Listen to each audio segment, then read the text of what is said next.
नमस्कार. श्री स्वामी समर्थ. श्री स्वामी समर्थ महाराजांच्या कृपेने तुमच्या आयुष्यात येणारी सर्व संकटे दुःखे दूर होत हीच महाराजांचरणी प्रार्थना. मैत्रिणींनो, आजचा व्हिडिओ खूप महत्त्वाचा आहे, तर व्हिडिओ स्किप न करता शेवटपर्यंत नक्की बघा. बऱ्याच वेळेला आपल्याला असा प्रश्न पडतो की आपण खूप कष्ट करतो, त्या मानाने आपल्याला आर्थिक संपन्नता लाभत नाही. लक्ष्मी नाराज आहे का असे वाटते, किंबहुना खूप कष्ट करतो पण त्या मानाने आर्थिक स्रोत वाढत नाही. या सर्व गोष्टीमागे काही ना काही कारण असते.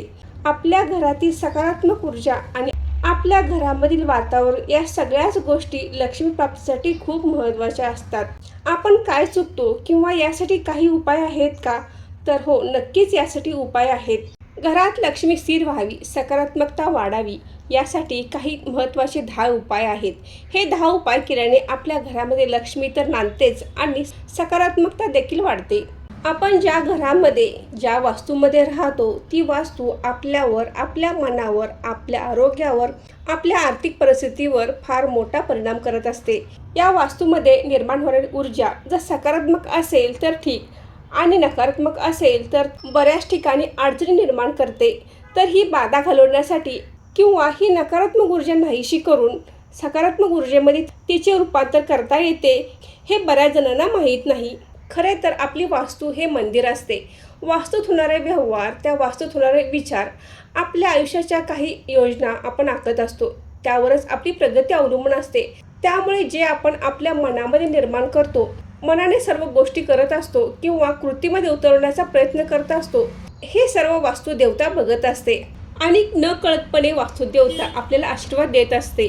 आपली जी वास्तू आहे ते एक मंदिर आहे आणि वास्तुपुरुषाला आपण देवताच मानतो.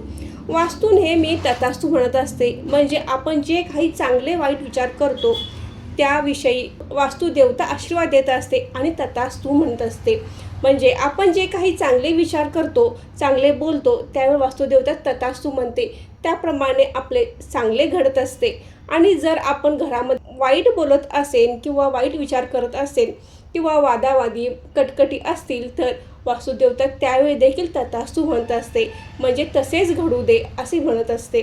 आपली वास्तू हे एक मंदिर आहे आणि वास्तुपुरुषाचा आशीर्वाद आपल्या घरावर असतो.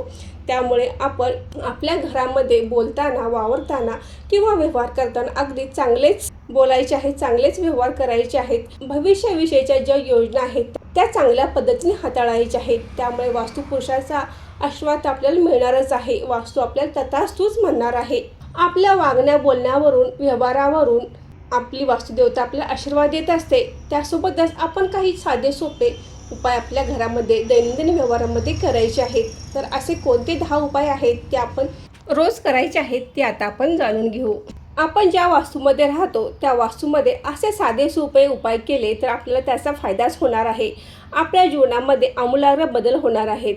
आपल्या वास्तूतील सकारात्मकता वाढणार आहे, लक्ष्मीची प्राप्ती होणार आहे आणि आपल्या कुटुंबाची प्रगती होणार आहे. तर हे 10 प्रभावी उपाय तुम्हाला आवडले तर व्हिडिओला नक्की लाईक करा, चॅनलला सबस्क्राईब करून तुमच्या मित्रमैत्रिणींच्यामध्ये व्हिडिओ नक्की शेअर करा. सकाळी उठल्यापासून रात्री झोपेपर्यंत आपली जी दिनचर्या असते त्या दिनचर्येमध्येच हे उपाय आपल्याला करायचे आहेत. अगदी साधे सोपे उपाय आहेत, काही वेगळे करण्याची आवश्यकता नाही. परंतु आपण ह्या साध्या सोप्या गोष्टी जर केल्या तर त्याचा देखील आपल्या वास्तूमध्ये खूपच चांगला परिणाम आपल्याला पाहायला मिळतो.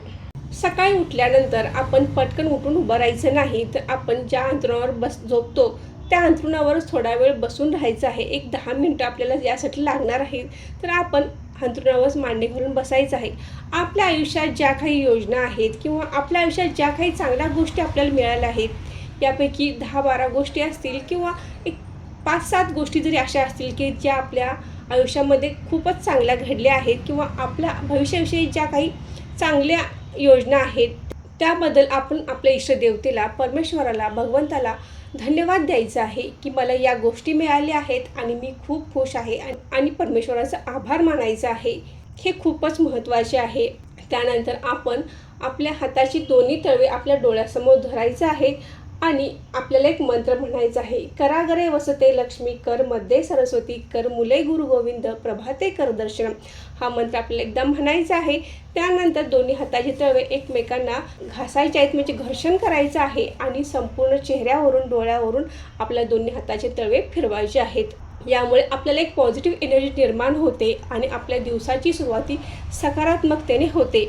त्यानंतर आपली सकाळची कामे आवरायची आहेत. अंघोळ वगैरे करून आटोपल्यानंतर आपण देवपूजा करायची आहे. आपल्या घरामध्ये एक महत्त्वाची वस्तू असणे आवश्यक आहे, ती म्हणजे दक्षिणेवरती शंख. जर नसेल तर तुम्ही एखादा शुभ मुहूर्त बघून दक्षिणेवरती शंखाची स्थापना आपल्या देवघरामध्ये करू शकता. तर आपल्या रोज काय करायचं आहे, तर या दक्षिणेवरती शंखामध्ये देवपूजा झाल्यानंतर 2-3 पळी पाणी या दक्षिणेवरती शंखामध्ये भरून ठेवायचं आहे आणि दुसऱ्या दिवशी सकाळी या शंखामधील पाणी आपल्या संपूर्ण घरामध्ये शिंपडायचे आहे. त्याचबरोबर सकाळी देवपूजा आपण ज्यावेळी करतो तर शक्यतो आपण तुपाचा दिवा लावायचा आहे. तुपाचा दिवा लावल्याने माता लक्ष्मी प्रसन्न होते आणि आपल्याला आशीर्वाद देते. त्यामुळे आपण तुपाचा दिवा आवर्जून लावायचा आहे. आपण ज्यावेळेस स्वयंपाक करतो, पोळी करतो किंवा चपाती करतो, त्यातील पहिली पोळी ही आपल्याला गाईला द्यायची आहे.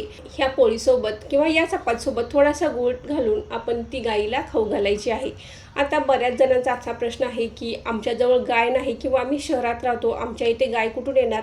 तर यासाठी आपण एक काम करू शकतो. आपल्या आसपास कोठेही गोशाळा असेल तर त्या गोशाळेमध्ये आपण चारा दान अवश्य करू शकता.